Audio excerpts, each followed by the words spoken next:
าหรณ์สอนใจผู้คนเรื่องเล่าตำนานผ้าแดงนา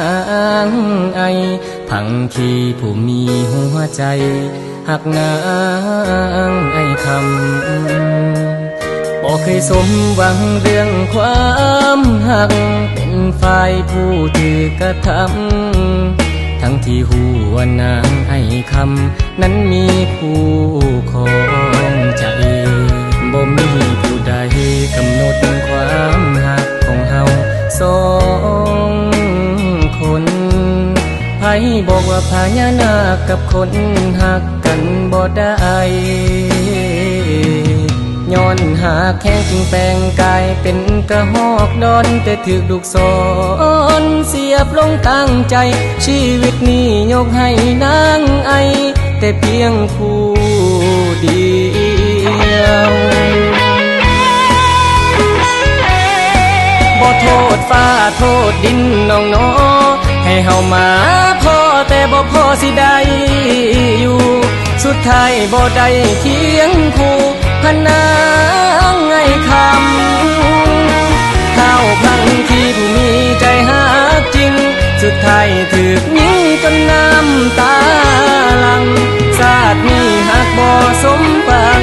บ่ได้ห่วมยางกับน้องนางไอคำคนนี้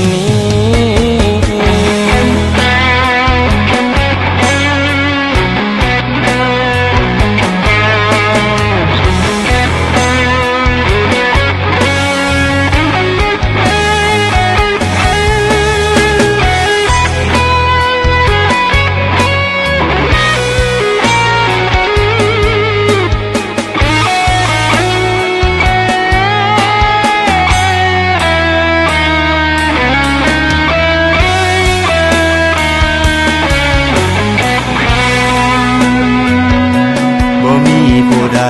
กำหนดความหักของเฮาสองคนใครบอกว่าพญานาคกับคนหักกันบ่ได้ย้อนหักแห้งจึงแปลงกายเป็นกระหอกดอนแต่ถึงลูกศรเสียบลงกลางใจชีวิตนี้ยกให้นางไอแต่เพียงผู้เดียวบ่โทษฟ้าโทษดินดอกน้อให้เฮามาพอแต่บ่พอสิได้อยู่สุดท้ายบ่ได้เคียงคู่พนางไอคำข้าวพังที่ผู้มีใจหักจริงสุดท้ายถูกยิงจนน้ำตาหลั่งชาตินี้หักบ่สมหวังบ่ได้ห่วมยางกับน้องนางไอคำคนนี้บ่โทษฟ้าโทษดินดอกน้อให้เฮามาพอแต่บ่พอสิได้อยู่สุดท้ายบ่ได้เคียงคู่พนางไอคำข้าวพันที่ผู้มีใจหักจริง